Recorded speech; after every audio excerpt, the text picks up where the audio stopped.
Boa tarde, amigos. Estamos aqui de volta com o nosso programa de inconveniências. E a semana foi tão rica em acontecimentos escandalosos e declarações estapafúrdias e imorais que não sei se esse programa bastará para comentar todas elas. O acontecimento principal foi, evidentemente, esta declaração do senhor presidente da República, que se tornou, então, réu confesso de crime de prevaricação. O pior não foi ele ter confessado isto. O pior foi que, depois, falando a um grupo de estudantes, ele lhes prometeu que o sonho pelo qual ele e sua curriola lutaram durante 40 anos não será prejudicado, tá certo, por este discurso. O que significa claramente o seguinte: o sonho petista está infinitamente acima da Constituição e das leis. O senhor presidente da República não pretende permitir que as ambições políticas do seu grupo tenham de prestar satisfação às leis. Porque o crime de prevaricação está, vamos dizer, caracterizado pelas próprias palavras dele, tá certo? E se ele não cometeu crime nenhum, então ele cometeu o crime de falsa autoacusação, que também é crime, quer dizer, não tem escapatória. Quer dizer, na pior das hipóteses, ele se acusou de um crime que não fez, tá certo? O que também é crime, aliás, dando um mau exemplo para toda a população. Mas eu acredito que ele cometeu, sim, eu acredito que ele não mentiu durante esse discurso, e eu acredito também que não estava bêbado, porque esse senhor, no caso dele, não há a menor diferença entre o estado etílico e o estado sóbrio. Quer dizer, ele capricha igualmente nos dois estados, né?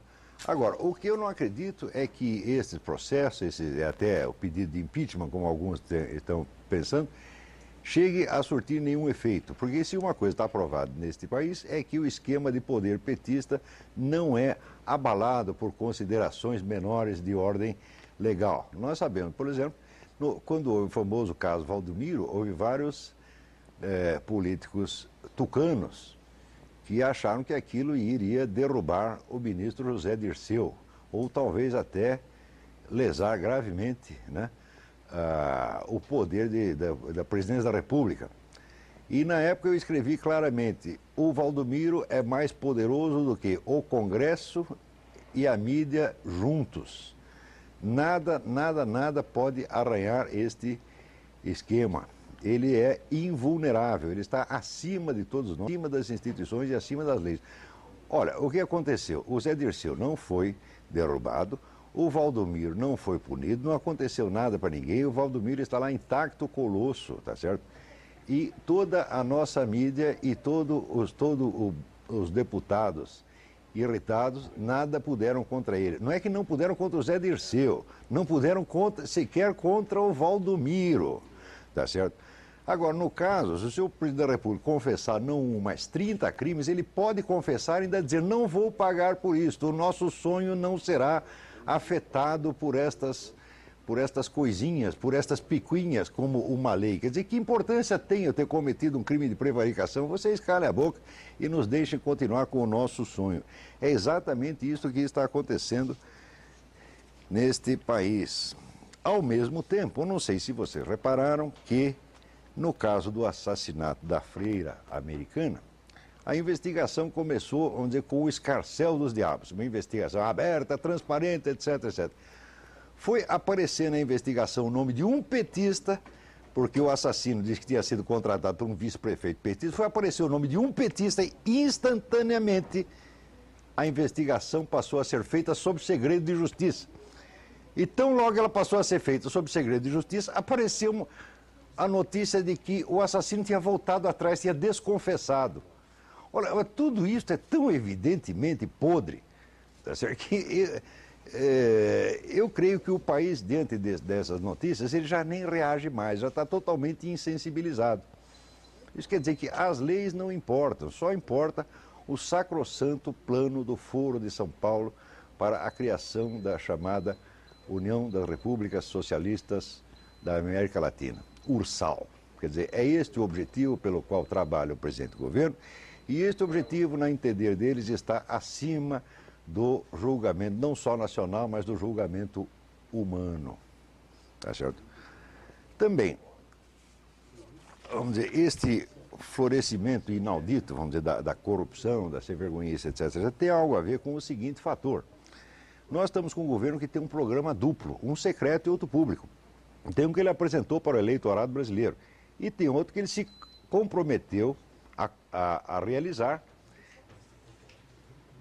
nas reuniões do Foro de São Paulo. Se você confrontar o que Lula prometeu aos eleitores brasileiros e o que ele assinou no Foro de São Paulo, o contraste é tão grande que nós somos obrigados a entender que não há um programa de governo, há dois, um público e um secreto. E o governo, de algum modo, está obrigado a cumprir parcialmente os dois, ou pelo menos a harmonizá-los, a dar uma no cravo na ferradura. Quer dizer, tem uma situação de duplicidade institucional. Tá certo? E, neste sentido, quando acontece isso, ninguém mais pode falar claro. Quer dizer, a mentira, a hipocrisia, a falsidade se espalham por toda a sociedade. Quer dizer, todos os debates, todas as conversações na sociedade ficam viciadas por esta língua dupla e esta ocultação. De maneira que não somente existe o mal em si de haver um duplo compromisso, do qual eu falo desde antes da eleição do senhor Lula, cobrando dele uma explicação, tá certo? E o que fez o partido dele? Pôs o rabo entre as pernas e sumiu com a página do Foro de São Paulo que tinha na internet. Sumiram com os documentos. Graças a Deus eu tenho a cópia, tá certo? Então, desde essa época eu estou cobrando isso deles, mas esse compromisso duplo não somente é imoral, é criminoso em si, mas ele corrompe a nação inteira, porque ele bloqueia a possibilidade do diálogo sincero. Não há mais sinceridade neste país desde a eleição de 2002. A própria eleição já foi uma farsa em toda a linha, porque nenhum dos eleitores, nem o senhor e nem ninguém, nem seus vizinhos, seus amigos, ninguém ficou sabendo da existência do compromisso de Lula com o Foro de São Paulo. Compromisso com a Farc, no qual ele assinou, eu tenho o texto, posso até trazer num dos próximos programas, a declaração de que as Farc eram um movimento social legítimo e de que o governo da Colômbia praticava terrorismo de Estado contra eles. Como é que esse homem pode, no instante seguinte, estar sentado com o presidente Álvaro Uribe dizendo vamos combater o terrorismo? Não combater o terrorismo coisíssima nenhuma, está protegendo, né, as Farc. Ele não pode assumir um compromisso de proteger as Farc, por um lado, compromisso assinado e público, tá certo? E, por outro lado, dizer que vai combater o terrorismo. Esse homem está nos enganando, esse partido do governo está nos enganando, como nunca este país foi enganado. Comparado com esse esquema atual, tá certo? O Fernando Collor era o menino passarinho, tá certo? O PC Farias era a Madre Teresa de Calcutá. Quer dizer, vejam o que aconteceu no caso Celso Daniel, em que, graças ao envolvimento, ao perigo de arranhar a reputação petista, até o momento já apareceram 6 testemunhas assassinadas e nada se investiga, é proibido investigar. Quer dizer, o Valdomiro é sacrossanto, o processo Celso Daniel é intocável e, em suma, nós chegamos a uma situação, nós hoje vivemos exatamente como os habitantes do Morro da Rocinha, no Rio de Janeiro, em que todo mundo sabe quem é o chefe, todo mundo sabe o que está acontecendo, mas ninguém pode falar, porque senão morre. Quer dizer, até quando vamos ter que suportar isso? Quer saber a resposta da pergunta que eu me fiz? Vamos ter que suportar para sempre, porque não há forças políticas, nem militares, nem econômicas, nem culturais, nem sociais capazes de reagir a uma coisa dessa. Tem gente que ainda acredita, mas as Forças Armadas, etc. Força Armada coisíssima nenhuma. O comando das Forças Armadas está, no presente momento, fazendo um convênio com o governo do Vietnã para implantar no Brasil a chamada estratégia da resistência. Isso se tornará nova doutrina militar nacional. Resistência contra quem? Contra o invasor. Que invasor? Os Estados Unidos, evidentemente. Nos Estados Unidos ninguém está nem sabendo disso. Quer dizer, a hipótese de uma invasão americana no Brasil, vamos dizer, uma invasão de marciano é mais provável do que uma invasão americana, tá certo? No entanto, o Exército, as Forças Armadas brasileiras, de tanto apanhar desse pessoal perdista, de tanto ser achincalhado, humilhado, eles acabaram gostando. E inventaram um jeito, agora o comando do Exército inventou um jeito de colaborar com esse esquema comunista internacional, fazendo de conta que não está colaborando, né? Quer dizer, é aquela mulher que de tanto ser assediada, ela quer sair com o sujeito, mas ela quer disfarçar um pouco. Então, o pretexto agora, qual é o pretexto? Qual é o ponto em comum? é o anti-americanismo. Então eles estão se aproximando do pessoal da esquerda, estão se aproximando dos seus carrascos, dos seus inimigos, a partir do ódio comum ao americano. Sob desculpa de quê? De que o americano está cobiçando e representa ameaça para a Amazônia. Então, isso é uma mentira desavergonhada. Por quê? Olha aqui. O sujeito foi comissário de comércio da União Europeia e que é provavelmente o próximo chefão da Organização Mundial do Comércio, o Pascal Lamy, tá certo? Está fazendo a pregação aberta da internacionalização da Amazônia. O programa de internacionalização da Amazônia é um programa da Comunidade Europeia e da ONU, ou seja, das instituições que são as mais visceralmente anti-americanas do planeta. Os americanos não têm absolutamente nada a ver com isso, mas brasileiro é burro. Então o brasileiro pensa assim, tudo que não é nacional é gringo, o que é gringo é americano. Então se é estrangeiro é gringo. Então quem está na Amazônia são ONGs alemãs, são ONGs francesas, são ONGs belgas, é a Comunidade Econômica Europeia, é a ONU. Nós já estamos entregando tudo para esta gente e estamos bancando os valentes perante os americanos, os quais não estão na Amazônia, não estão sabendo coisa nenhuma e não estão interessados no mais mínimo no assunto. Então, quando as nossas Forças Armadas dizem que pretendem defender os Estados Unidos contra a Amazônia contra os americanos, estão fazendo uma farsa, porque a Amazônia está infestada de gente da Farc, está infestada de ONGs a serviço da ONU e da Comunidade Europeia, ou seja, a serviço dos grandes centros do anti-americanismo mundial. E esses já invadiram, esses já estão lá. E esses oficiais fazendo de conta que valentemente vão defender contra os americanos. Vão defender contra os americanos porque não tem nenhum americano lá. Porque contra quem está lá eles não vão defender, não, porque eles estão trabalhando para esta gente. Está havendo isso enorme para integrar as nossas Forças Armadas no esquema anti-americano internacional e muitos oficiais estão caindo nesta conversa, estão sendo seduzidos. Então, cansados de apanhar da esquerda, decidiram aderir a ela e ser bonzinho e fazer um acordo na base do anti-americanismo. Ou seja, estão tentando aviltar a última instituição que ainda tinha um pouquinho de vergonha na cara nesse país. A última instituição que ainda tinha um pouco de senso de honra, tá certo? Está sendo aviltada mediante este pretexto safado, tá certo? De proteger a Amazônia contra quem não está lá, contra quem não está pensando em ocupá-la, ao mesmo tempo que entregam, que deixam arrombadas as portas da Amazônia para que entre Comunidade Europeia, essa multidão de ONGs, a ONU, etc, etc. Ora,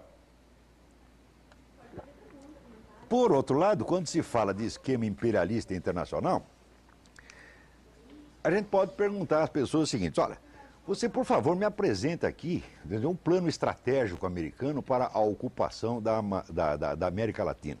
Porque nos Estados Unidos, jamais um plano desse será discutido em segredo. Quem conhece os Estados Unidos sabe que é absolutamente impossível.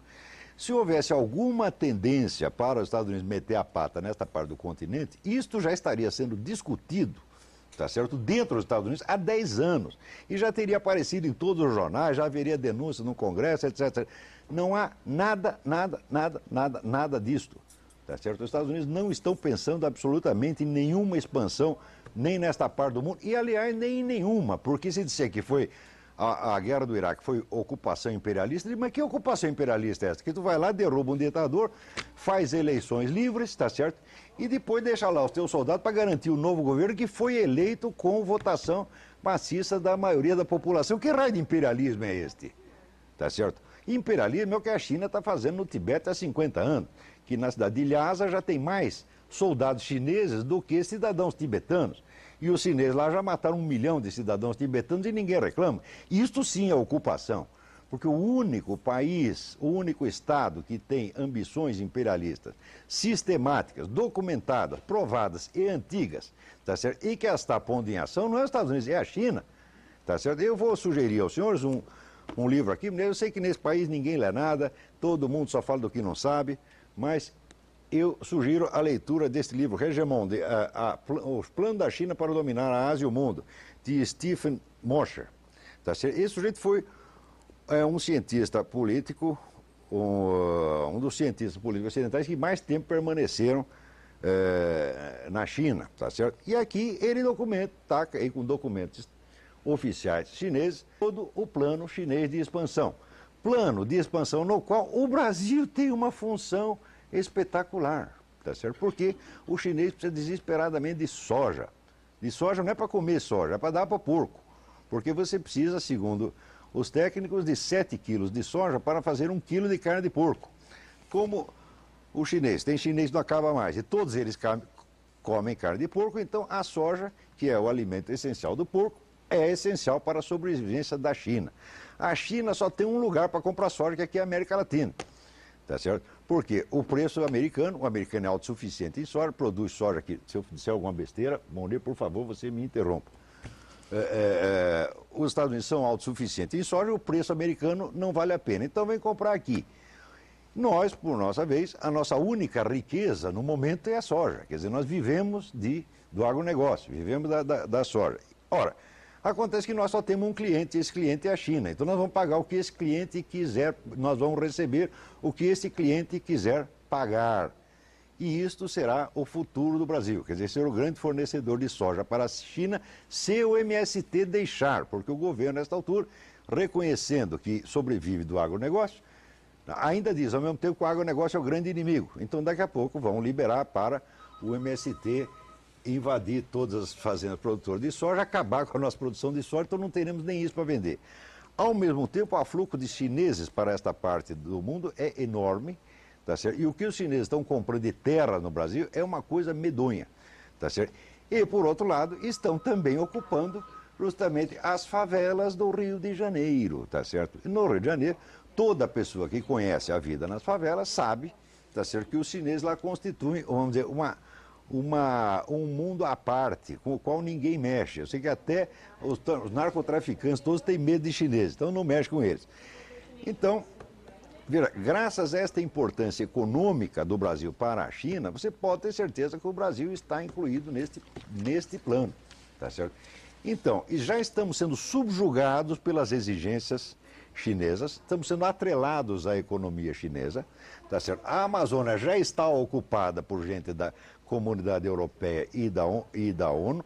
O nosso governo já declara oficialmente que vai passar partes da Amazônia à administração da ONU.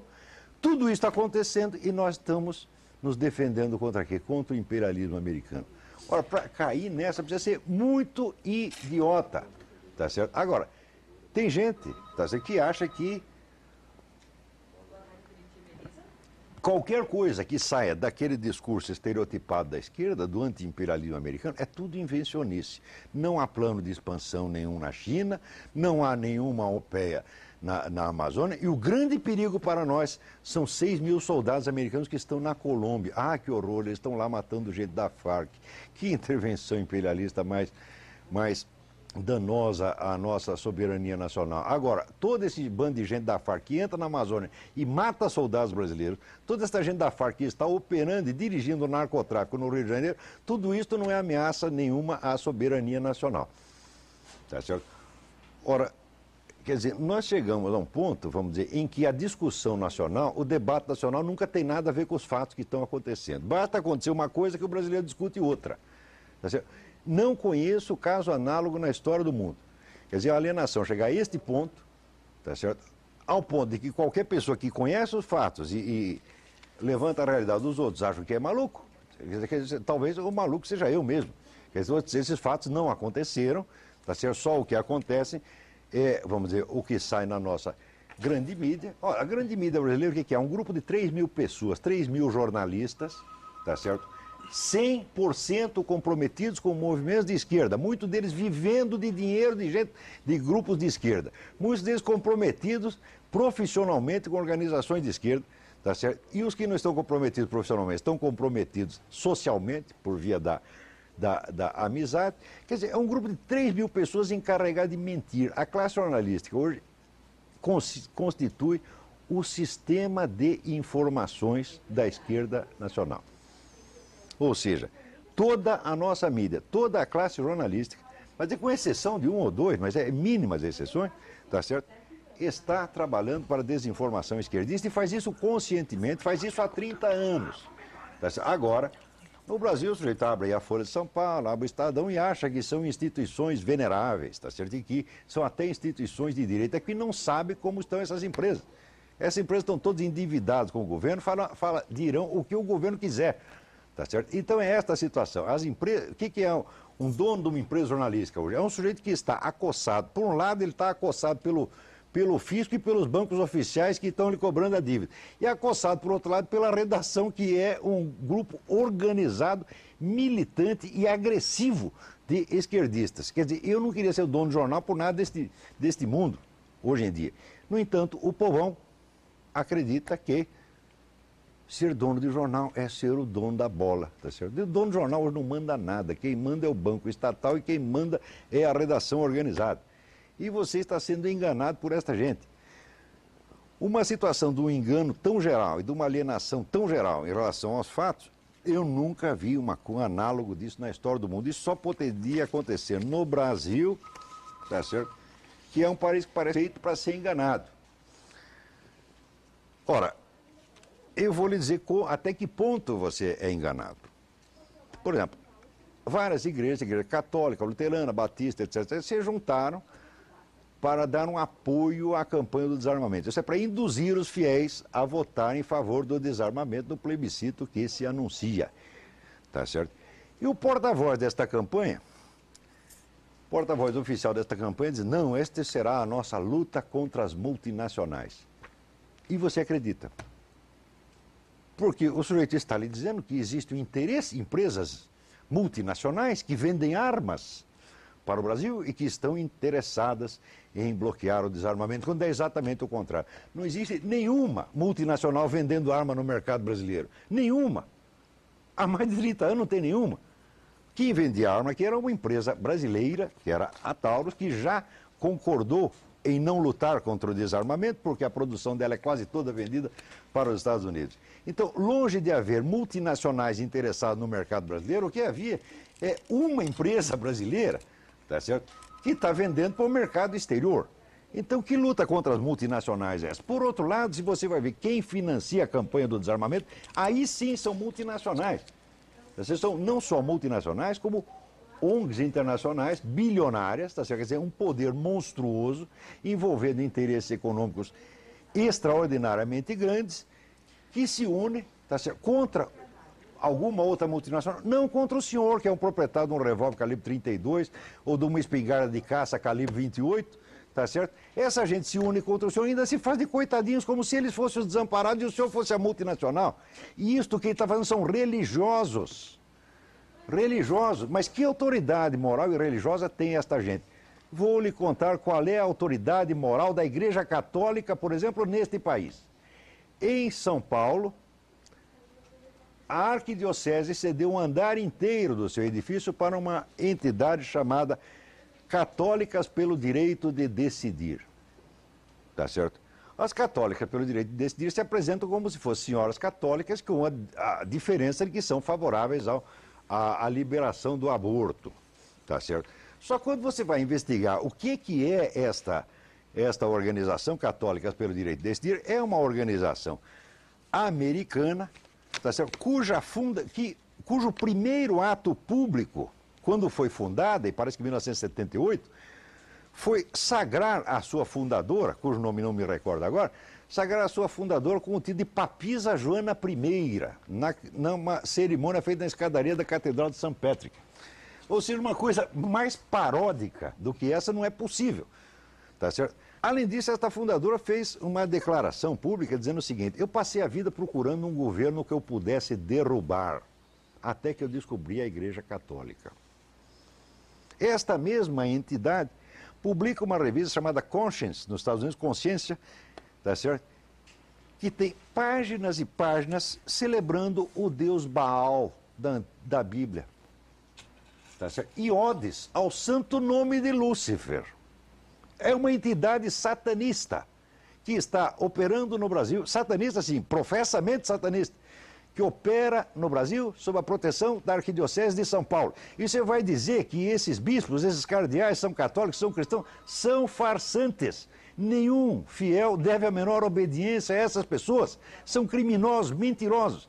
Pior, a campanha da fraternidade, com essa aliança espúria com a campanha do desarmamento, que esta sim é uma campanha multinacional, tá certo? É uma campanha contra a soberania nacional. A arquidiocese, ao lançar a nova campanha da fraternidade, está ensinando às pessoas uma oração, que é a oração símbolo. Desculpe, mas você tem que virar um pouquinho o microfone para fora, senão... Caramba. É? Tá ruim? Então, ao lançar a campanha da fraternidade, lança a oração símbolo, na qual os fiéis aparecem perante Deus dizendo aqui, estamos aqui desarmados e confiantes. O uso da palavra desarmados, tá certo? É uma mensagem de propaganda embutida na oração. A hora que uma igreja usa uma oração para transmitir propaganda embutida de uma campanha que ela está apoiando, acabou a religião. Não há mais igreja católica no Brasil. Isto é uma farsa, tá certo? Eu tenho um estudo do padre João Evangelista Martins Terra, já da década de 80, em que ele dizia que a igreja no Brasil era maciçamente cismática e que uma separação total do Vaticano ia acontecer mais dia menos dia. Como as pessoas não acompanham as notícias e a evolução dos acontecimentos religiosos no exterior, imaginam que a igreja católica no mundo inteiro é igual ao do Brasil. Eu falo, não é não. Se você viaja pela França, pelo Canadá, pelos Estados Unidos e assiste missa, você não vai ouvir as pessoas dizendo o que dizem aqui. A igreja brasileira é diferente dos outros. Tá certo? É a igreja que está maciçamente comprometida com a causa do Foro de São Paulo. Ela não passa de um órgão auxiliar do Foro de São Paulo. E os seus parceiros agora, que se acumpliciaram, Igreja Batista, Luterana, mesmíssima coisa. Vocês não têm nenhum direito de mentir maciçamente para a população, dizendo que estão em luta contra multinacionais. Vocês estão em luta contra nós, vocês estão em luta contra a população brasileira. Tá certo? Vocês estão em luta contra Jesus Cristo, apoiando essa gente da católica pelo direito de decidir, e vocês sabem disso. Cada um desses homens da arquidiocese, que ao colaborar com essa entidade, ele se auto-excomungou e se pôs fora da igreja católica. Cada um deles sabe disso. E ao ouvir isso, está com o rabo entre as pernas, porque sabe que é verdade.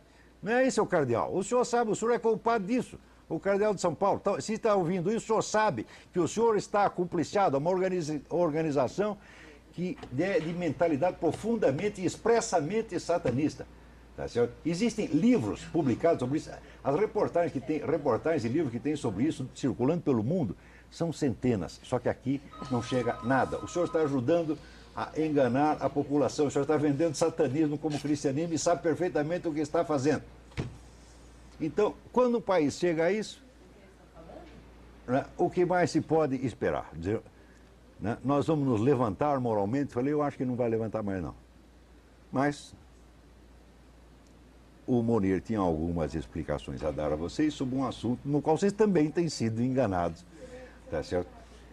Talvez até há mais tempo, que é a famosa questão do neoliberalismo. Tudo bom, Monir? Tudo bem. Então, boa tarde a todos. Faz já uns 3 programas Nós que eu venho tentando falar desse assunto. Eu também tenho assunto que eu estou desde o primeiro programa. Felicíssimo que finalmente hoje eu acho que eu vou conseguir. Será, Monir? Eu acho que é até uma questão de promover a saúde mental pública, de dizer a vocês algumas coisas sobre essa confusão que se faz no Brasil hoje com as expressões liberalismo e neoliberalismo. A primeira coisa estranha nisso é que quando alguém quer xingar alguém hoje em dia, chama esta pessoa de neoliberal. Neoliberal é tido e havido como uma coisa muito feia, muito horrível, mais ou menos a explicação dos nossos grandes problemas e agruras e infelicidades. No entanto, isso que se chama de neoliberalismo, não só não tem absolutamente nada a ver com o liberalismo, muito pelo contrário, ele se opõe ao liberalismo, como é, de fato, o inverso daquilo que se diz que é. Porque quando se acusa o neoliberalismo de ser um movimento pró-capitalista, ele não é. Quando se diz que o neoliberalismo é um movimento de opressão dos pequenos e desamparados, ele na verdade não é isso, ele é justamente o processo de opressão mesmo. Ele não é um processo ele é isso mesmo, porém ele não é fruto daquilo que se chama historicamente de liberalismo. Então deixa eu ver se eu consigo explicar para vocês bem claramente a diferença dessas duas coisas. O liberalismo é uma velha tendência, uma velha maneira de olhar para o mundo econômico que começa no século XVIII, e vem passando por pessoas, por economistas extraordinários. Talvez nós devamos dizer que os dois mais extraordinários economistas liberais mais próximos de nós, um chama-se Eugen von Bawerk e o outro chama-se Ludwig von Mises. Existem muitos outros liberais que valeria a pena citar, mas esses dois são pessoas emblemáticas. E o que essas pessoas pensam sobre o que elas chamam de liberalismo é a ideia de que, antes de mais nada, a humanidade é prisioneira da sua natureza. A humanidade vive dentro de uma condição específica que lhe faz parte, e que essa condição humana, que é uma condição de carência e dificuldade, nós caímos nesse mundo que é o mundo material e precisamos, então, resolver os problemas materiais desse mundo. Esta necessidade de conseguir produzir a solução para a própria vida humana depende exclusivamente daquilo que Ludwig von Mises chama de ação humana. E essa expressão ação humana é o título do livro que ele publicou, aí mais ou menos em 1950, 40 e alguma coisa, 50, que é o livro, digamos assim, o livro básico do pensamento liberal propriamente dito. Então, o que é que significa isso em termos bem práticos? Significa o seguinte, que não há como você imaginar que o governo vai resolver os problemas que competem só aos indivíduos. A ideia do liberalismo é que, quando se trata de resolver questões econômicas, é preciso insistir aqui no fato de que o liberalismo só serve para questões econômicas. Não estou aqui dizendo em nenhum momento que se deva aplicar uma abordagem liberal para problemas não econômicos. Por exemplo, não dá, eu embora seja um economista liberal ortodoxo, eu não consigo defender a ideia de liberar as drogas, por exemplo, como uma abordagem liberal. Não é isso, não serve esse raciocínio, porque as drogas não são, em princípio, um assunto do mundo econômico. As drogas são um assunto do mundo do poder, do mundo da disputa entre os grupos armados. Portanto, não se pode aplicar a qualquer assunto o liberalismo. Porém, no âmbito do mundo econômico, a ideia do liberalismo é que, se as pessoas forem deixadas em paz e puderem, então, assumir as próprias responsabilidades pelo seu sustento, se houver um clima de liberdade para a ação humana, o resultado que isso vai gerar é um resultado espetacular em termos econômicos.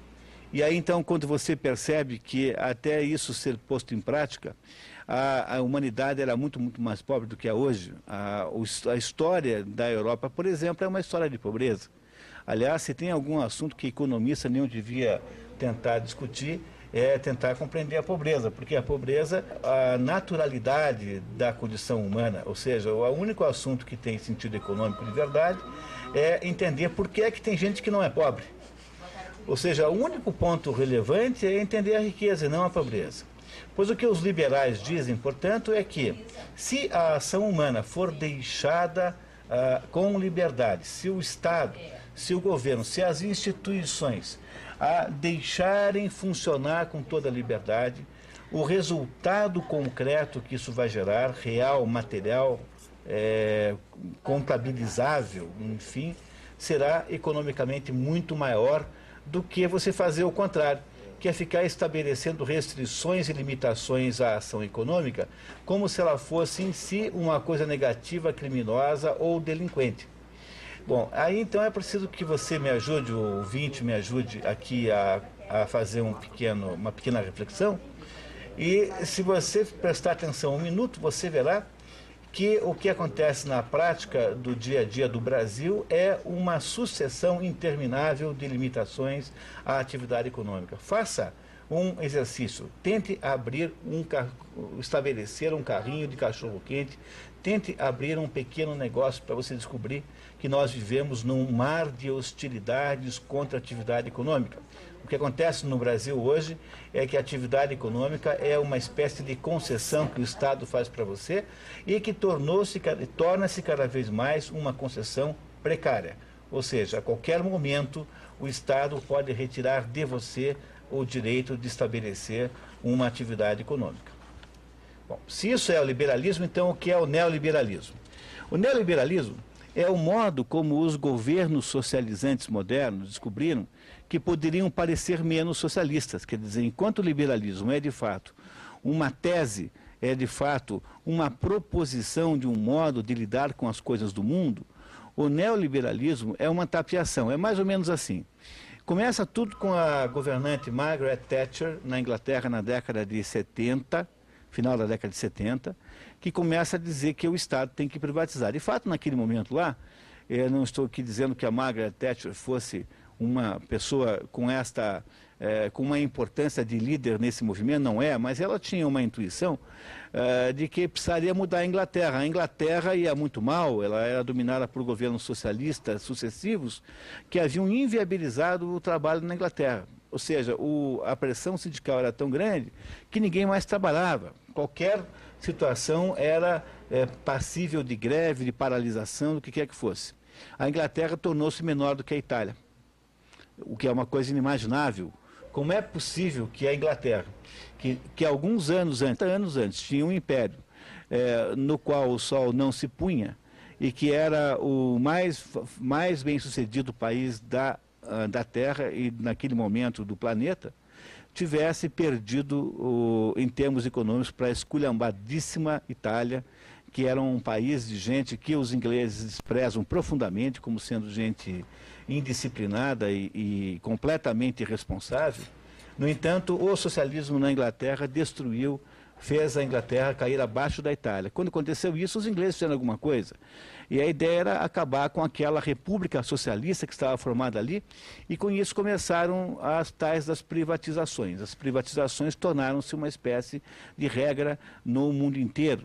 No entanto, é preciso tomar cuidado para não confundir essas privatizações que foram ocorrendo no Brasil incluído, com um processo de recuperação da ação humana. Por quê? Porque, na verdade, o que faz nesse momento o Estado é deixar os capitalistas, os empresários produzirem as coisas. Eu acho inacreditável que no Brasil a Petrobras ainda exista como empresa pública. A ideia é que qualquer empresa, qualquer empreendimento fosse privado, e o Estado, então, por todos os meios possíveis, eles são muitos, faria, então, uma espécie de extorsão tributária, como está acontecendo agora aqui rapidamente, e essa extorsão tributária retiraria dessas firmas todo o resultado desse esforço bem-sucedido. Com este dinheiro, o Estado, então, no lugar de se envolver com assuntos econômicos, envolve-se com assuntos totalitarizantes, ou seja, o Estado pega esse dinheiro para montar estruturas de controle social. Ou seja, aquilo que se chama de neoliberalismo é uma espécie de disfarce que o socialismo contemporâneo usa para fazer de conta que ele não existe mais. Ou seja, é uma personagem falsa, é uma personagem traiçoeira que faz você achar que não existe mais socialismo no mundo, quando exatamente é o contrário. O que nós conseguimos, então, com o neoliberalismo é aprofundar o socialismo e não diminuí-lo. Ou seja, hoje o corpo de empresários nada mais são do que agentes de captação do governo. Eles só servem para financiar o Estado. E isso significa que a taxa de tributos que incide sobre o PIB, ou seja, que incide sobre o esforço das pessoas que trabalham de fato, irá só aumentar. A minha previsão é que quando o governo estabelecerá nos próximos anos, aí 1 ou 2 anos, uma nova modalidade de cobrança de encargos sociais, não mais sobre a folha de pagamento, que hoje em dia, com a ideia da redução do emprego formal, está cada vez um método pior de cobrar, mas sobre o faturamento da organização, aí nesse momento a carga tributária vai pular mais uns 5, 6% para frente, e o governo vai dizer assim, ops, desculpe, mas acontece que agora eu já gastei o dinheiro, já botei aqui no orçamento, sinto muito, agora vai ficar nisso mesmo. Vamos terminar esse ano que está aqui agora, obviamente entre 35% e 40%, pelos cálculos mais otimistas, porque se a gente pegar alguns cálculos, como por exemplo do professor Ives Gandara, ele acha que já está em 60%. Mas também aí é uma questão de critérios. Ninguém no Brasil, nenhum técnico, nenhum economista ousa dizer que é menos de 35%, que é uma barbaridade. Porque não há nenhum país do mundo com o nosso grau de renda per capita que tenha isso. Nós devemos estar cobrando o dobro do que seria razoável.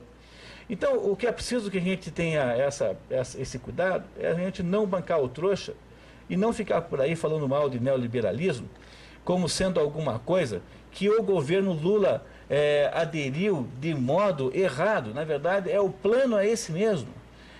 Quando eu ouço as pessoas aí, os ortodoxos petistas, reclamarem que o governo Lula os traiu, na verdade não é que o governo Lula os traiu, é que vocês é que não entenderam nada, pô. Vocês é que não compreendem o que está acontecendo de fato. O governo Lula só está produzindo o plano correto para aumentar o grau de poder do Estado sobre todo mundo. Mas não é mais agora o grau de poder que tinha antigamente, em que ele vendia para você gasolina e só a dele. Agora ele quer controlar o seu espírito, a sua palavra, o que você vê. Ele quer que você não fique mais num bar depois das 11 horas ou das 10 horas. Ele quer restringir as suas escolhas pessoais, controlar as suas expressões, saber se você... Ele quer definir se você pode ou não pode chamar aquele seu amigo de negão, se você tem esse direito ou não, enfim. Para tudo isso você precisa de uma super polícia, de um super aparelho de Estado esse que necessita de uma quantidade pantagruélica de impostos. O que é que os governos socialistas fizeram então? Admitiram que não sabem fazer sapato e prego, e então deixam os empresários fazerem sapato e prego, e com o recurso e com o sucesso deles, sobre esse sucesso deles, as taxas em tributação são crescentemente maiores. Isso é, por acaso, o resultado de uma economia liberal? Não, isso é apenas uma forma mais sutil, sofisticada de fazer socialismo, que precisa basicamente de dois tipos de trouxa. O maior trouxa de todos é o empresário que acha isso bonitíssimo, que acha isso lindíssimo, isso é uma demonstração de modernidade. Os empresários aderem, uma parte deles, montando ONGs para fazer projetos politicamente corretos, por exemplo. E a segunda coisa que tem que ter um eleitor trouxa, que acha que quando ele vota no socialismo, ele está votando em alguma coisa que não tem mais, portanto, é preciso que essas duas coisas aconteçam. Eu acho, portanto, que a confusão entre liberalismo e neoliberalismo, a diferença dessas duas palavras não são apenas a palavra neo. Há uma diferença abissal entre essas duas coisas. É preciso que a gente preste atenção para não ser enganado por essa confusão. Olha, eu tô com... Diga. Um comentáriozinho que eu Faça lá. Então vou passar a bola para ele para ver se ele concorda com a análise que eu vou fazer do que ele disse. Você vê, Lenin não se limitou a criar uma estratégia para a tomada do poder por via armada. Ele também fez uma estratégia para os países europeus onde o socialismo podia chegar ao poder por via eleitoral. Para estes países, ele recomendava exatamente aquilo que ele chamava de estratégia das tesouras. Estratégia das tesouras significa o seguinte, que o pessoal da esquerda se organiza não em um partido ou em uma facção partidária, mas em duas simultâneas. Uma delas é de tipo social-democrático, ou seja, como se diria aqui, neoliberal. Né? Ou seja, ela ainda é capitalista, mas já é um capitalismo alterado de modo, vamos dizer, a fazer da atividade capitalista uma subsidiária do Estado, tá certo? E aumentar o controle do Estado sobre o conjunto da população. A partir da hora que subiu este socialismo moderado, aparece uma esquerda mais radical descendo o cacete nele e o chamando-o de direita. Então, o efeito disso é maravilhoso, porque, em primeiro lugar, o socialismo moderado passa a ser o máximo de direitismo ou o máximo de capitalismo admissível na discussão pública. E, em segundo lugar, a briga interna, a disputa meramente política, não ideológica, né, entre a social-democracia e o comunismo se torna, vamos dizer, o único tema da discussão. É exatamente o que está acontecendo aqui, porque quando se elegeu o senhor Fernando Henrique, o PSDB, a origem dele é exatamente a mesma, era a esquerda uspiana, a esquerda da USP, em São Paulo. Então, ele cria este negócio neoliberal, tá certo? No qual finge que está fomentando o capitalismo, mas, na verdade, está expandindo a ação do Estado, os controles estatais sobre tudo o que existe. E é justamente deste esquema que vive a esquerda radical, porque o MST vivia do governo Fernando Henrique. Se não fosse Fernando Henrique, não existiria MST, tá certo? Então, essa fase de domínio social-democrata é feita para financiar o Partido Republicano, tá certo? É financiado pelo mesmo esquema social-democrata que ele publicamente condena. Isso está tudo explicado em Lenin. Você acha que esse esquema que você explicou do neoliberalismo não combina exatamente com essa estratégia do Lenin? Eu acho que é exatamente isso. É exatamente isso que eu disse em termos econômicos, que o Olavo disse em termos políticos. É exatamente isso. Veja, a razão pela qual o Brasil é um país pobre, não sei se vocês se dão conta, mas o Brasil tem mais ou menos a mesma área dos Estados Unidos. Nós só temos menos área porque eles têm o Alasca. Então, pegamos continente versus continente, temos a mesma área. Eles têm mais população. Nós temos 180 milhões, mais ou menos, eles devem ter uns 270, por aí. Eles são um pouco mais velhos. A independência americana, contando pela independência, na data da independência, a independência americana é de 1736, a nossa é de 1822. Nós ambos somos países de imigrantes, basicamente, ambos tiveram escravidão. No entanto, o PIB americano é 20 vezes maior do que o PIB brasileiro. É claro que essa é uma conta que será, obviamente, criticada pelos economistas que estão nos ouvindo, porque é óbvio que eu não considerei todos os ajustes necessários, a diferença dos preços relativos, a nossa informalidade que é maior, etc. Mas mesmo, olha, eu já fiz as contas, mesmo que eu fosse considerar tudo isso, eu garanto a vocês que o nosso PIB, o PIB americano, ainda é alguma coisa entre 12 e 15 vezes maior do que o brasileiro. Então agora eu queria que alguém me explicasse essa coisa mais intrigante do mundo. Como é que pode um país como o Brasil ter cada brasileiro valer alguma coisa próximo de 10%, entre 5% e 10% de cada americano, economicamente falando? Pois não é por excesso de capitalismo, garanto, porque se tem alguma coisa que aqui nunca existiu de verdade, foi capitalismo sob nenhuma forma plena.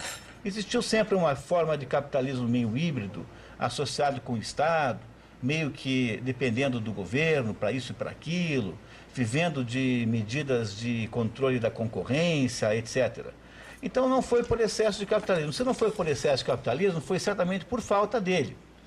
Tanto é que no Brasil, o lugar que tem mais capitalismo, que é São Paulo, é um lugar mais rico do que aquele que tem menos, que é o Piauí. E isso acho que é óbvio para todo mundo que está nos ouvindo aqui. Então eu acho que quando a gente diz aqui, quando eu reclamo que há falta de liberalismo no país, eu estou falando de um liberalismo capaz de gerar um verdadeiro sucesso capitalista pleno, quer dizer, um liberalismo que fosse capaz de nos gerar alguma quantidade de empresas como a Embraer por volta de 500. Se nós tivéssemos 200 Embraeres, nós teríamos um país grão de vida da Itália, pelo menos. Agora, o que o professor Olavo está dizendo é que, na verdade, nós, além de não termos capitalismo de fato nenhum, porque toda atividade econômica aqui é censurada pelo Estado, aqui no Brasil, produzir alguma coisa é um pecado. É absolutamente proibido. Qualquer pessoa que dê certo economicamente é vista com ressalvas e com desconfiança. Nós somos o único país mais ou menos organizado que tem uma delegacia do consumidor, quer dizer, para nós, para a mentalidade média do brasileiro, a atividade econômica é uma atividade semidelinquente, assim.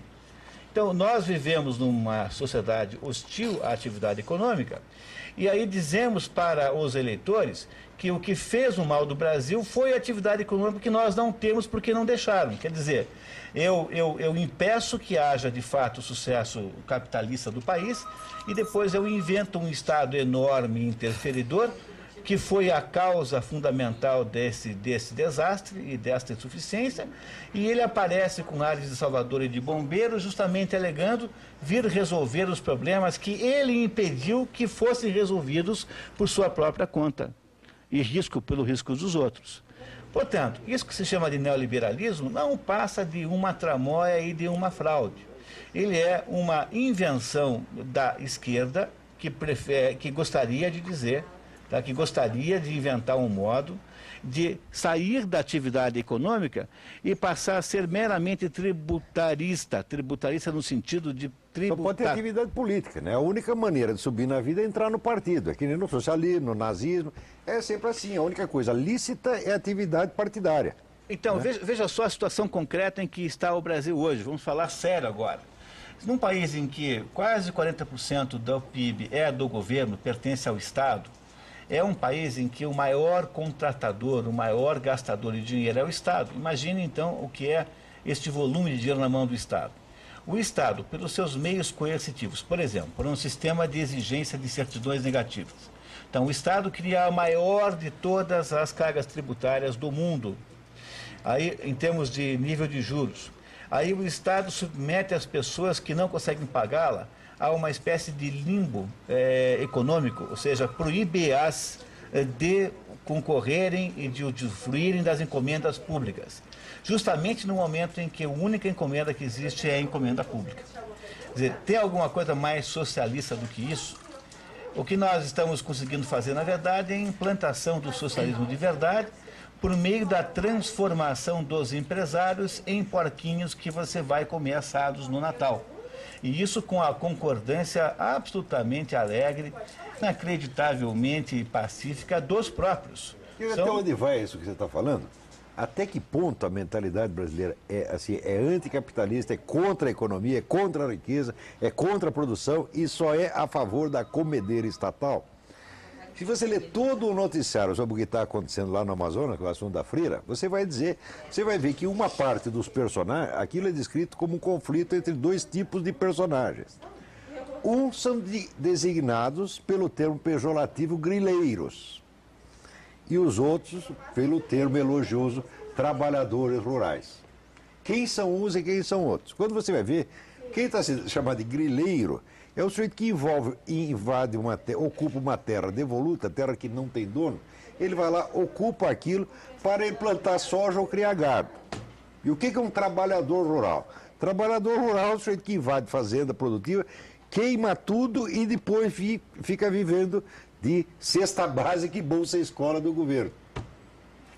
Então quer dizer que o sujeito que se dedica à atividade produtiva honesta, este é o bandido, esse chama-se grileiro.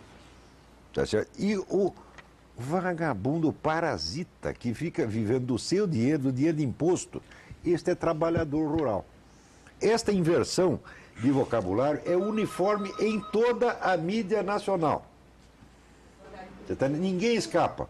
Então, pode dizer que os coitadinhos dos jornalistas não percebem as nuances de significado das palavras que usam. Coitadinhos, eles não entendem a língua portuguesa, entendem perfeitamente bem, sabem que estão usando a língua para carimbar um pejorativamente e elogiar o outro, sem ter que prestar satisfação de por que estão dizendo isso e sem perceber.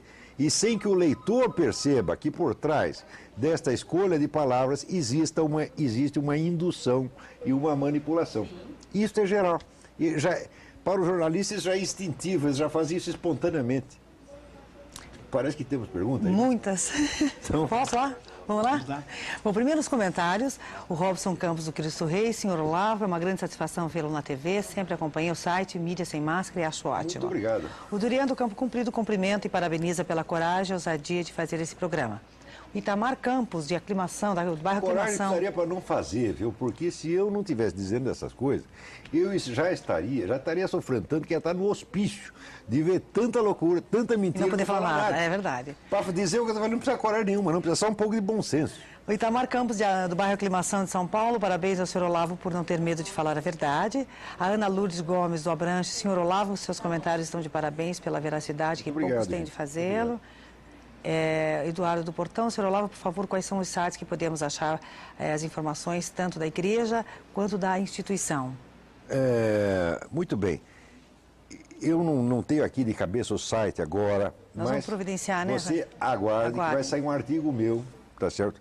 Indicando o site deste movimento, Católicos para o Direito de Decidir nos Estados Unidos, o título do livro do qual estou tirando essas coisas e vários documentos. Vai sair, eu vou publicar isso na Folha de São Paulo ou no Globo. Se por acaso em 2 semanas não sair, você volta a me cobrar, porque daí eu trago aqui, tá bom? Olha, o Domingos Paulo, de Jabaquara, São Paulo, de senhor Olavo, morei 6 meses na Amazônia, retifico e assino embaixo sobre suas ideias quanto à Amazônia. Lembrar que... Quer dizer, o senhor sabe quem está metendo a ele pata fala lá. o seguinte, lembrar que as ONGs mais perigosas para a nossa floresta são as ONGs suíças. Essas financiadas pelos bancos suíços. Olavo, um grande abraço, parabéns ao programa. Muito bem lembrado, está todo mundo metendo a pata na Amazônia, o mundo inteiro está invadindo lá. Só os americanos é que não, e nós estamos nos precavendo contra eles. Digo, mas isso é coisa de suicida, um país suicida, né? E a Marlete da Boa Vista, sou admiradora do Olavo e do Munir. Senhor Olavo, o senhor já tomou alguma providência quanto à sua segurança pessoal? Aí ela põe entre aspas, tudo no Brasil que é verdadeiro é apagado. Nenhuma. Se me apagarem, vocês perceberam. Vamos lá. Bom, a Vera do Cotolengo, também para o Olavo, ela fala o seguinte, se a freira Dorothy era naturalizada brasileira, como o FBI foi autorizado a vir investigar o caso aqui? Sendo que se é um brasileiro que é assassinado nos Estados Unidos, nada se faz pela polícia brasileira, só resta aguardar o veredito deles, que é feito de qualquer jeito. Eu não conheço a legislação, mas parece que o fato mesmo de se naturalizar brasileiro não implica a perda da nacionalidade americana. Eu acho que ela continua sendo cidadã americana e tem lá os seus direitos. O que nós temos que perguntar é o seguinte, o que esta freira estava fazendo aí? Que eu saiba, ela estava organizando violência no campo, né? E levou um respingo. Na verdade, morreu a freira e fizeram esse forrobodó todo. Do outro lado já morreram 5 pessoas, ninguém fala nada. Quer dizer, não é porque esta mulher é freira que estava vendo esse barulho, é porque era esquerdista. Tá certo? E nós sabemos o poder da mídia esquerdista no Brasil e nos Estados Unidos. A pena lá é menor, porque a mídia esquerdista lá só pega a elite. O povão mesmo é o rádio, que é quase 70% conservador. Tá certo? Mas no Brasil, a mídia esquerdista é 100%, incluindo televisão, rádio, jornal, etc, etc, etc. Até a internet aqui, até a internet no Brasil é monopolizada pela esquerda. Eu não entendi o que ele falou, assim, vocês entenderam o que ele falou? Eu não entendi. Você entendeu? Ele, não entendi nada. Ele veio cochichou, mas um cochicho tão baixinho que nem eu consegui entender. Deve ser um negócio muito perigoso. Diga, Guilherme, pode falar, Guilherme. Esse é importante, que é o mesmo assunto. Ah, esse é importante. Então tá, então vamos colocar essa. Esse é o mesmo assunto, então vamos ver o que vamos falar já, né? Péricles, da Vila Parolim. Esse é para o Munir. Quer saber se o governo Lula não está tentando transformar o Brasil em uma Rússia? Cuba está estarrecido em ouvir tantas verdades em uma só tarde.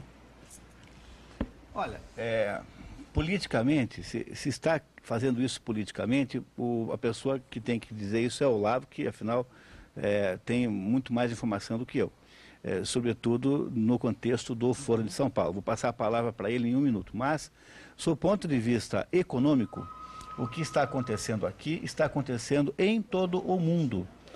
Com exceção dos Estados Unidos, porque os Estados Unidos têm uma característica peculiar de nascença. Eu não sei se vai resistir muito, por exemplo, eu não acho que os Estados Unidos estão imunes a se tornar um país totalitário. Eu acho que lá há uma tendência e um potencial disso enorme. Mas uma característica que faz com que ele seja diferente do resto da Europa, por exemplo, é que nos Estados Unidos o governo não se mete em assuntos econômicos. Quer dizer, lá o grau de intervencionismo do Estado na economia é muito pequeno.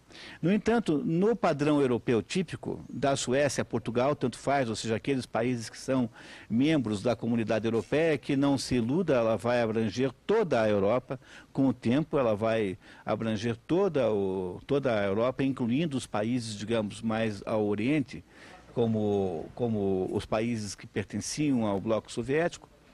Nesse caso aí, a ideia central é produzir uma economia socialista no sentido técnico da palavra, uma economia em que, embora a atividade econômica seja privada, ela é não só restrita sob inúmeras dimensões, incluindo nisso as dimensões ecológicas e ambientalistas, que serão muito rigorosas, como ela será sempre uma economia supertaxada. E mais do que isso, para você garantir mesmo que ninguém sai fora da linha, você continuará obrigando os empresários a fazer papel de palhaço e ficarem por aí fazendo programas socialmente responsáveis, de empresa cidadã, etc. Porque aí já estamos aí no nível da humilhação. Quer dizer, você não só submete as empresas a toda espécie de restrição regulamentar.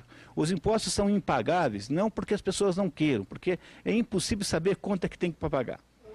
Em segunda, você coloca uma máquina de corrupção enorme para fiscalizá-los.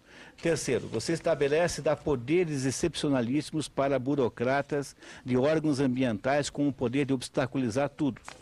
E depois você o submete a uma taxa de impostos gigantesco.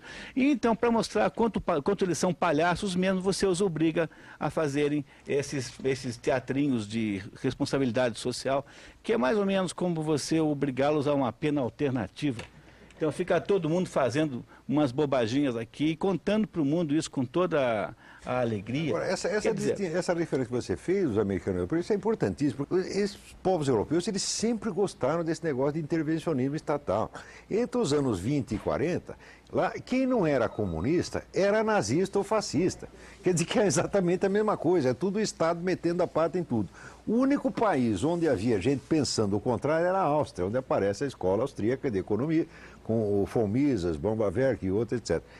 E que logo essa brincadeira acabou quando Hitler invadiu a Áustria. E de onde é que eles foram parar? Foram todos os Estados Unidos.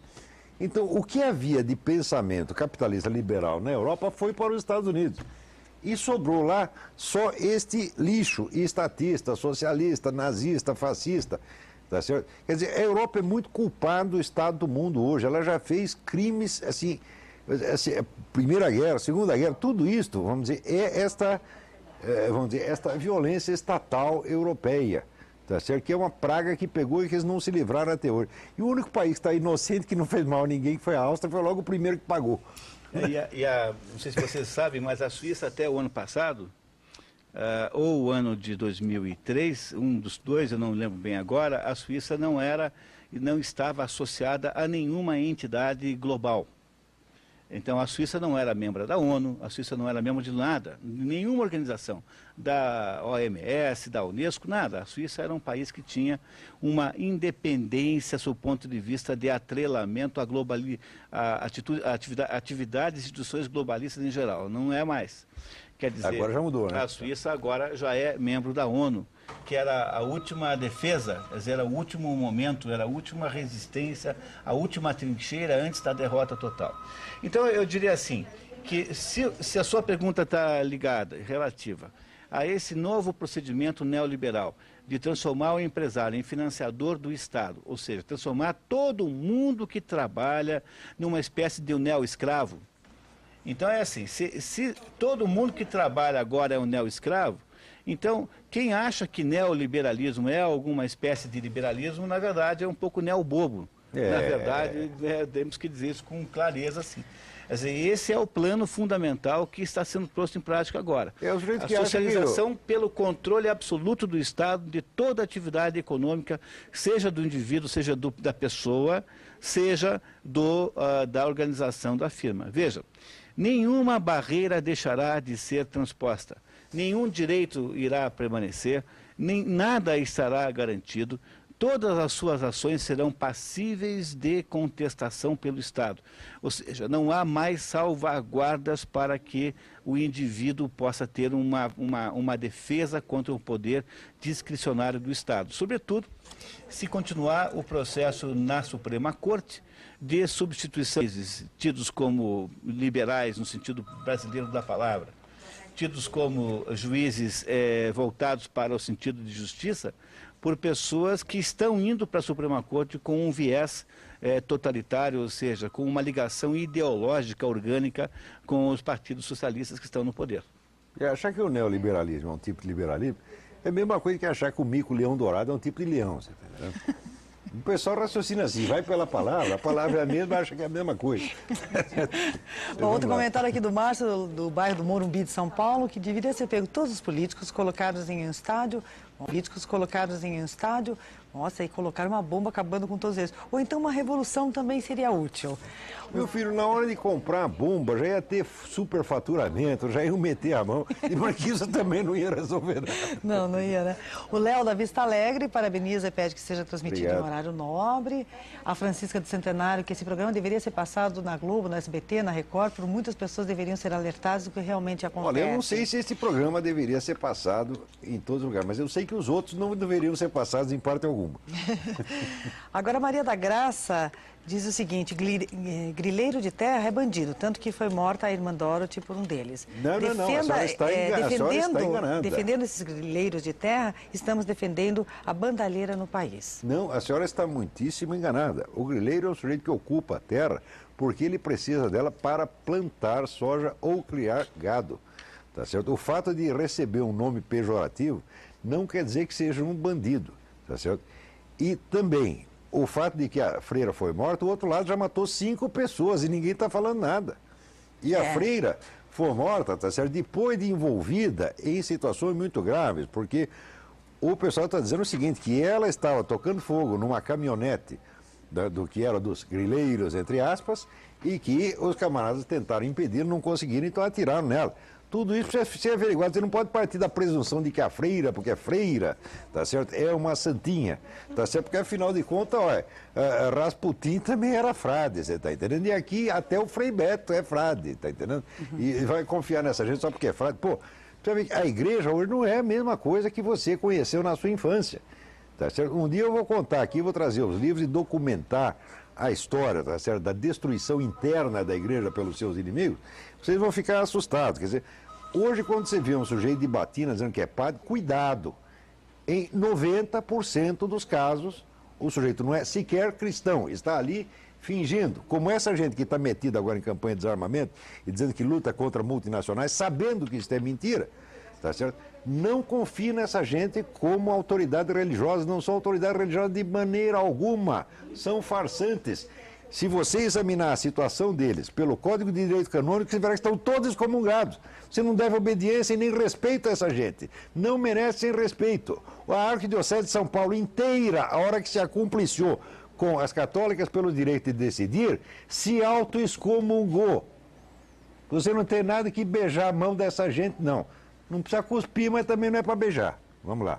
Bom, mais uma sobre a irmã Dorothy, né? A Isabel do Centro disse que a freira não estava promovendo violência nenhuma no campo e como é que a senhora sabe? A senhora investigou? Sério. A senhora investigou? Falar que tem pleno conhecimento. Ora, meu Deus do céu, o que nós temos são os depoimentos, os testemunhos de lá. Temos que investigar tudo direitinho e ver quem está fazendo o quê. A senhora, antes de saber, já está jurando. Mas no Brasil, por que tem tanta gente que raciocina assim? Toma partido e diz o que aconteceu foi isso. Investigue, espere para saber. Eu aqui não tomo partido das coisas antes de ter o máximo de documentação que eu posso. Eu examino, eu tenho trabalho com isso, tá certo? Eu sofro, vamos dizer, coloco a minha consciência em jogo para tentar ser criterioso nas coisas e não ser injusto. Examinando, às vezes, muito documento, você não tem ideia do montanha de coisa que eu leio e estudo antes de vir para esse programa aqui. Então a senhora vai estudar, em vez a senhora diz, o que a senhora está dizendo não vale coisa nenhuma. A senhora não sabe o que a freira estava fazendo lá. Eu também não sei, nós só temos depoimentos. Eu só sei que o fato material é que morreu uma freira aqui e houve um forobodó dos diabos, o escândalo. E morreram do outro lado 5 pessoas e não teve missa solene, não teve nada. Isso é fato. Agora, quem está culpado do resto, era só investigando para saber. O Edmar do Tarumã pergunta se existe um livro que fale sobre o catolicismo, como é, onde encontrá-lo. Eu sugeri, tem um livro de um historiador espanhol chamado Ricardo de la Sierva. O livro chama-se Las Puertas del Infierno, La História de la Iglesia Jamás Contada. Um segundo volume que chama La Hoz y la Cruz, A Foice e a Cruz, e tem um terceiro que saiu agora que eu não tenho, mas é uma obra em 3 volumes, cada um com mais de 1000 páginas, extensamente documentado. O livro, inclusive, foi levado ao Papa. João Paulo II leu este livro, parece, tá certo? Se não leu, pelo menos teve em mãos e devia ter lido. Contando como, desde a década de 30, o pessoal da KGB foi ocupando altos postos na igreja, tá certo? E destruindo aquilo por dentro. Ao ponto que, quando chegou na década de 60 e 70, não dava mais para saber quem estava ali como autoridade eclesiástica e quem estava ali fazendo outra coisa completamente diferente, tá certo? Isso na década de 60 e 70, e agora muito menos. Olavo, acho que o nosso ouvinte quer que você indique um livro de como deveria ser o catolicismo. De como deveria ser o catolicismo, então, é muito simples. Eu leio Santo Tomás de Aquino, eu leio a Santa Fonte de Ligório.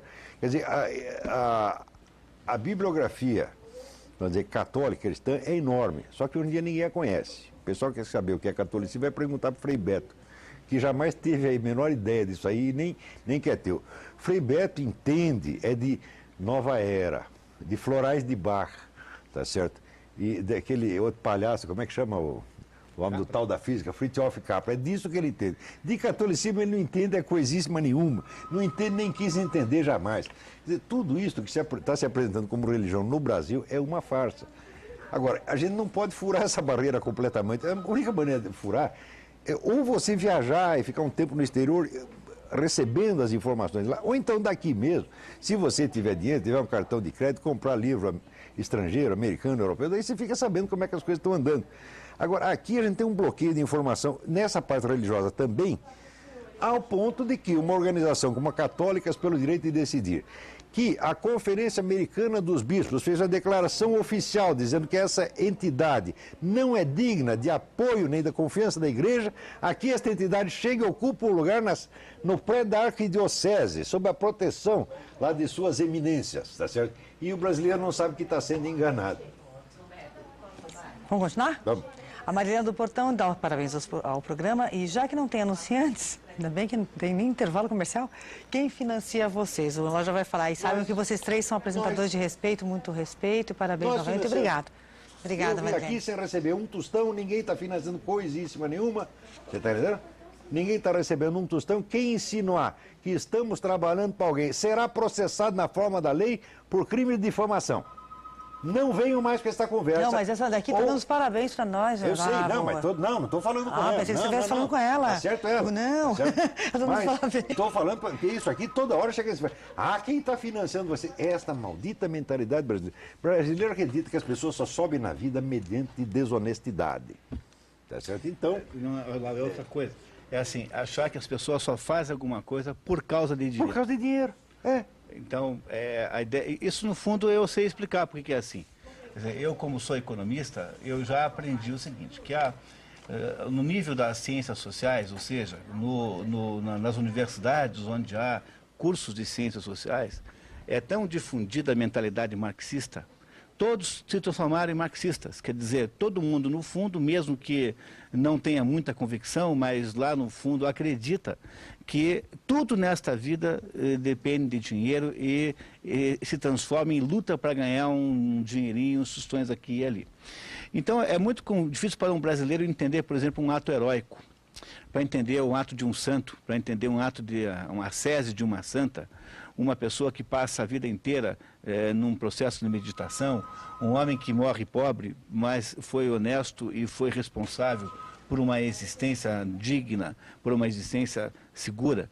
Então, essas coisas parecem aos brasileiros uma espécie de excrescência social, e há nesse país aqui um enorme desprezo por quem não é assim. Quer dizer, a mentalidade brasileira exige que por trás de qualquer ato que você possa estar cometendo, pode estar realizando, esteja presente um interesse pecuniário propriamente dito. E acontece que a humanidade, o ser humano, é capaz de mais do que isso. Então é preciso a gente começar a refletir um pouquinho sobre o que nós pensamos que seja a realidade. Que esta crença reflete, vamos dizer, uma mentalidade muito baixa e muito desonesta. E o sujeito imbuído desta mentalidade vem fazer cobrança moralista dos outros. Eu digo, olha, vai se educar a si mesmo primeiro, meu amigo. Adquira uma ética que não é uma ética de bandido como essa, porque achar que todo mundo só faz tudo com ele por dinheiro é ética de bandido. A resposta para isso é aquela que Dante, na Divina Comédia, pergunta: quanto dinheiro Nosso Senhor recebeu de São Pedro para dar a ele a chave do céu? Essa é a pergunta. Porque se você não, se deu lá a chave do céu, nomeou o sujeito porteiro, então é porque recebeu a propina. Está entendendo? Agora o Humberto do Batel, esse daí, um comentário aqui, Olavo, que você não vai gostar. Vamos lá. Bom, faço? Faça, ué. Depois, quem diz o que quer ouve o que não quer. Então vamos lá. Que moral o Olavo tem para pichar Floral de Bar se antes de se meter a filósofo vinha dar curso de astrologia em Curitiba? E pergunta, e o que tem a ver uma coisa com outra, meu filho? Quer dizer, você leu os meus escritos sobre esse assunto astrológico? Você tem ideia das pesquisas que eu fiz? Você tem alguma ideia do que eu faço, do que eu estudei nesta área, do que eu publiquei nesta área? Não. Ora, se você pega qualquer... ele escreveu um negócio lá que tem título de astrologia. Então deve ser essa coisa de nova era, de Floral de Bach, etc, etc. Ora, meu amigo, o senhor está confundindo o mico-leão dourado com o leão. Olha só. Peraí, deixa eu acabar de explicar. O pessoal usa... Veja, eu tenho um amigo, chama-se Jacques Salmon, é um professor da Universidade de Paris. Tá certo? Professor de antropologia. Ele publicou mais de 30 livros sobre este mesmo assunto. Ele é um estudioso da astrologia nas várias culturas, etc, etc, etc. Nunca o confundiram com um astrólogo neste sentido, nunca. Mas no Brasil, então, o sujeito deu um curso de astrologia. Ah, então ele é uma espécie de Zora Ionara. Você está entendendo? Ora, meu amigo, vai lamber sabão, pega a sua incultura, o senhor não sabe do que eu... Pega a sua incultura, tá certo? E leva ela na escola para ver se conserta, tá certo? Os meus estudos sobre astrologia são coisas seríssimas. O tema astrológico, o assunto astrológico é de extrema importância cultural para o mundo, tá certo? O senhor lê as coisas que eu escrevi, tá certo? E veja se eu sou astrólogo nesse... Se eu sou um astrólogo... Primeiro, se eu sou um astrólogo. Segundo, se eu sou um astrólogo nesse sentido. O senhor está confundindo. Você está entendendo? É mesmo, está achando que o mico leão dourado é um tipo de leão. E está achando que o sujeito que escreveu, quer dizer, um estudo sobre a questão astrológica no século XX, tá certo? E que submeteu este negócio todo, vamos dizer, a tudo quanto é tipo de exame científico concebível, então ele está vendendo, como é que se diz, crendices, etc. O senhor está confundindo as coisas. Não venha passar essa vergonha, não se faça de palhaço na frente de tanta gente, por favor. O Bruno do Cabral diz parabéns. Nunca ninguém em Curitiba teve coragem de falar sobre a Igreja Católica. A Janete... Aqui a gente fala de quem? Aqui não escapa ninguém. É Igreja Católica, é maçonaria, é luterano, é PT. O que a gente souber, se a gente tiver elementos para falar, nós vamos falar. Agora, se não tiver, porque assim, se você pergunta, eu não sei, a resposta é certa, não sei. Não sei. A Janete do VV, sou economista e realmente agradeço a aula de hoje. Obrigada, Janete, pela tua audiência. E Dr. Vitório Vieira, de Perdizes, lá de São Paulo, diz o seguinte, Olavo, sou membro da Igreja Batista de Vila Mariana, em São Paulo. Gostaria que o senhor me explicasse qual é a fonte que fala sobre o envolvimento da Igreja Batista no desarmamento. Isso foi noticiado na Folha de São Paulo, quer dizer, houve um encontro entre representantes das várias igrejas. Não sei se são representantes verdadeiramente autorizados, porque se aparece um sujeito, eu falo em nome da Igreja Batista, eu falo em nome da Igreja Luterana, pode não ser nada disso, pode ser um grupo de picareta que toma, vamos dizer, o poder, o negócio e fala em nome daquela igreja, como esse grupo da esquerda católica fala em nome da igreja e suja o nome da Igreja Católica metendo-a nesse tipo de coisa, pode acontecer a mesma coisa com a Igreja Batista, meu amigo. Todas essas igrejas, elas têm origem em Nosso Senhor Jesus Cristo, mas isso não quer dizer, tá certo, que tudo o que se fala em nome delas venha desta fonte. Né? O Eduardo Bigorrilho diz que hoje a China que mais possui bondes papéis americanos.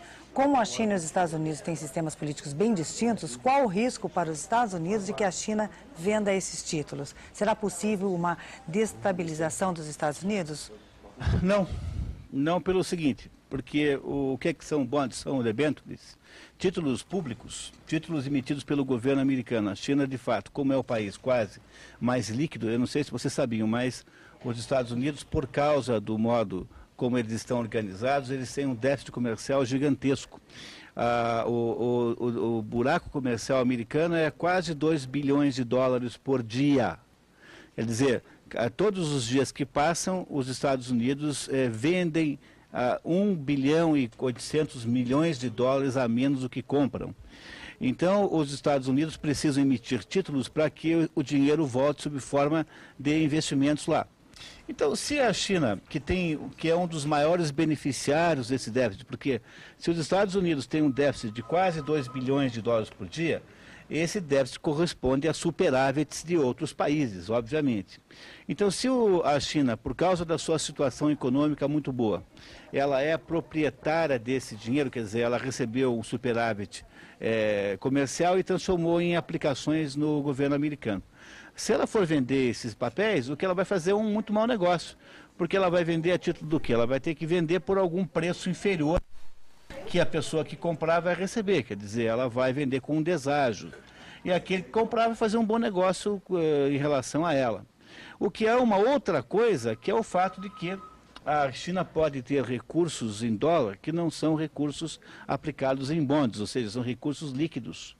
De fato, existem recursos líquidos, ou seja, dólares em quantidade expressiva, em todos esses países que tradicionalmente são países muito exportadores, como o Japão, a China, a Alemanha, etc. Ora, se querem, para derrubar o dólar, como é que faz? Todo mundo vende. Então vai todo mundo vender, mas o problema é só que a economia não é uma... A economia não permite atos unilaterais, ou seja, se tem a gente aí vendendo dólar e não existe no panorama econômico alguma razão macroeconômica ou militar ou social para que isso esteja justificado, o que acontece é que os que não veem o mundo do mesmo modo começam a comprar e você volta a ter um preço de equilíbrio. Isso significa o seguinte, que por causa do tamanho muito grande da economia americana, é muito difícil derrubá-los a partir de manipulações de bonds ou de moeda de cotação de câmbio internacional. Embora, é claro que se possa fazer muitos estragos, ou seja, pode gerar situações em que há uma desvalorização indesejada há um certo tempo, mas isso é muito mais complicado do que parece. Na verdade, o que a China faz é usufruir o máximo possível da vantagem macroeconômica americana.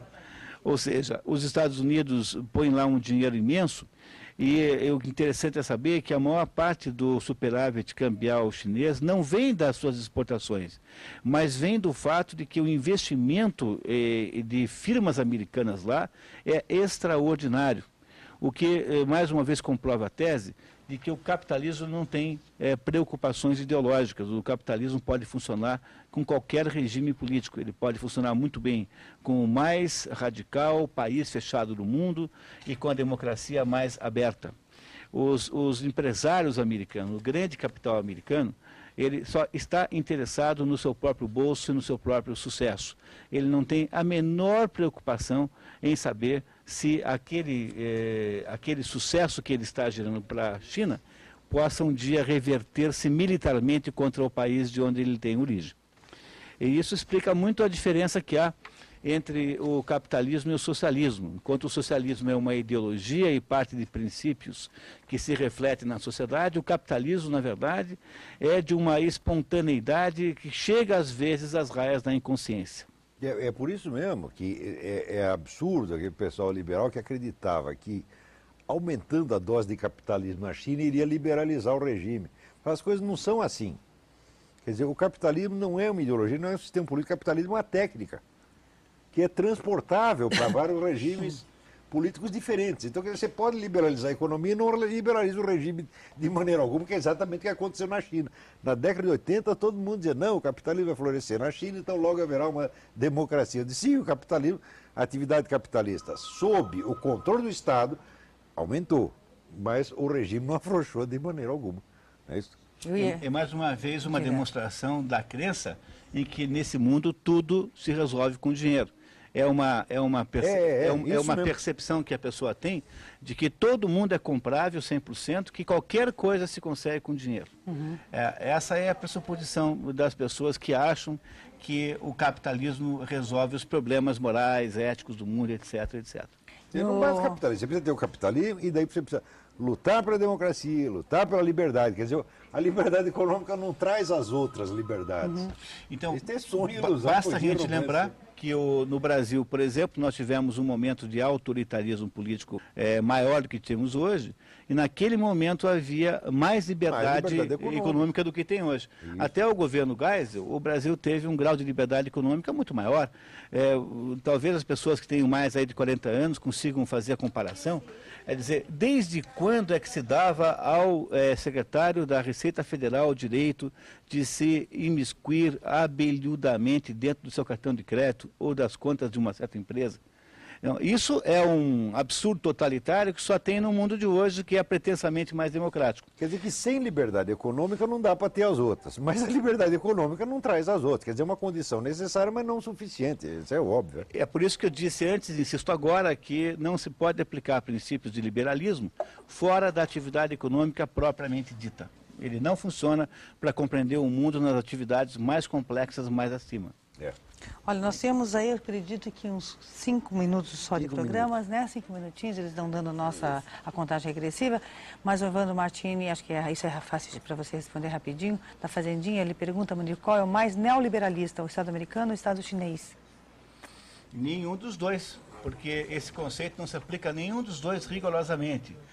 Os chineses não têm um modelo de neoliberalismo, os chineses têm um modelo de estatização compartilhada com empresas ocidentais.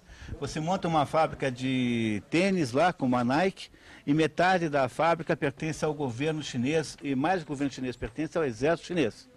E aí a Nike, então, pode explorar lá a venda de tênis. Isso não tem, é um modelo completamente único. E os Estados Unidos nunca deixaram de ser um país liberal no sentido austríaco da palavra. Quer dizer, nos Estados Unidos não tem legislação trabalhista. Nos Estados Unidos, se alguém aparecer para um juiz e dizer assim, ó, seu juiz, faz 30 anos que eu trabalho nessa firma aqui e eles me exploram há 30 anos, o juiz manda internar você como louco, como um maluco, porque se você ficar 30 anos para se deixou explorar, você deve ser um maluco ou um sábio masoquista. Quer dizer, no contexto americano, histórico, econômico, não se aplica a ideia de neoliberalismo porque eles nunca deixaram de ser liberais. E esse é o ponto central, é o único país grande do mundo que nunca perdeu esse espírito do liberalismo econômico. A Holanda, que era um outro país com essas características, já foi engolida pelo tsunami europeu da comunidade europeia, mas os Estados Unidos nunca perderam. Nós temos 3 minutinhos, a última pergunta para os dois responderem, né? Infelizmente, muitas não puderam ser respondidas no dia de hoje. O Miguel do Batel pergunta qual a opinião de vocês dois sobre a Argentina, que neste momento conseguiu um abatimento de sua dívida externa de 25 bilhões de dólares. Eu imagino quanta raiva deve estar o Lula, porque se eles achavam que a hipótese era tão impossível e que tentá-la seria ruim para os seus planos hegemônicos, porque para que o PT fosse engolível, ele tinha que parecer mais realista do que o rei. É como aquele mordomo que parece mais chique que o dono da casa. Então eles nem pensaram nisso e o outro lá pensou. E como lá deu certo, de certo modo deu certo, daqui a pouquinho eles vão começar também a perguntar assim, e por que não? Essa é a dúvida que atormentará o sono desse pessoal nos próximos meses. E por que não? Quer dizer, esse pessoal da Argentina mostrou que não é bobo, né? Quer dizer, é que lá eles estão afim realmente de resolver alguns problemas nacionais. E estão por quê? Porque a Argentina está com a corda no pescoço, chegou um ponto em que se não fizesse nada, iam todos morrer de fome. Aqui nós ainda não chegamos nesse ponto, então ainda dá para continuar enganando as pessoas por mais bastante tempo. Então, até a semana que vem, muito obrigado. Sobraram vários assuntos aqui importantíssimos sobre a viagem do diretor da ABIN a Cuba, intercâmbio de serviço secreto brasileiro e cubano, sobre o seu Celso Amorim, ministro das Relações Exteriores, falando uma besteira notável sobre o Líbano, mas nós vamos deixar isso aqui para a semana que vem.